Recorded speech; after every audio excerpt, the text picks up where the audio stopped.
Hello you guys. So today I'm going to be going over the unit for photos that I took, and to start out, this is a photo that I took of a little tree stump.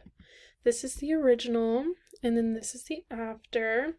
With this tree stump, I just saw these bunch of tree stumps growing out of the lake water, and this one was the biggest and the tallest that was growing, so I decided to capture a picture of this one. And the ISO is 100, the shutter speed is 1/150, and the aperture is 7.1.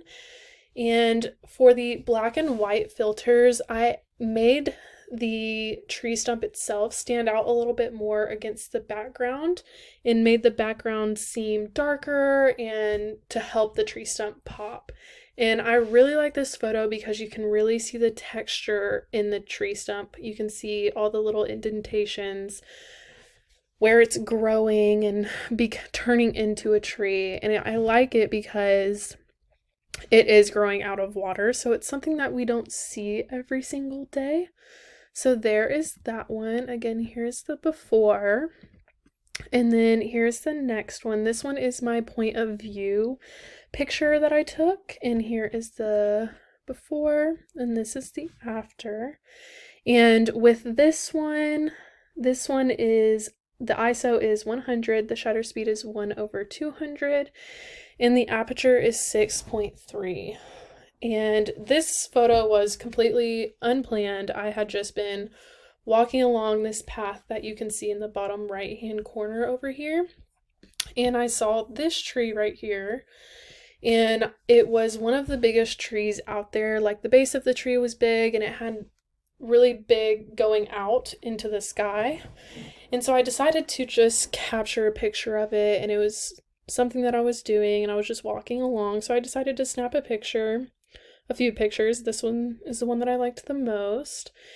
And with this one, the black and white filters, I just made the trees pop against the sky as much as I could, and I couldn't really make them pop against the water too much because of how dark the water is. It would make the trees even more darker and you wouldn't really see all the texture in the tree.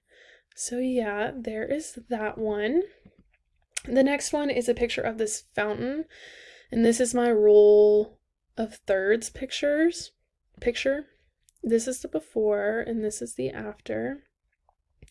With this one, the ISO is 100, the shutter speed is 1/320, and the aperture is 8.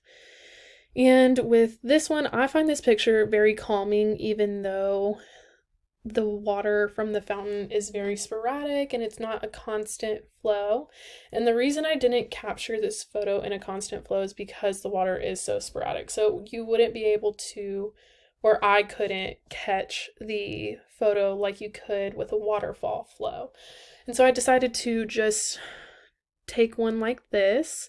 And I think fountains are very calming, and this photo is calming to me, even though the water is very sporadic. And I added the black and white filters to make the fountain water very bright compared to the calmness of the lake water, and the background is very dark as well, which makes the water pop even more. The next one I took is a picture of these ducks. Here's the before, and then this is the after. This one is my selective focus picture. The ISO is 200, the shutter speed is 1/1000, and the aperture is 5.6. This photo was completely unplanned as well. Excuse me. And I was walking along just like I was with the point of view picture, and these ducks were swimming towards me and towards the shoreline and close enough to the shoreline that I could capture a picture of them. And I just really liked it, and the black and white filters I used were to just make the ducks pop against the water, and then I added a little bit of texture to help make the ducks pop even more. So yeah, there are all of my photos. I hope you guys enjoy them, and yeah, that's it, you guys.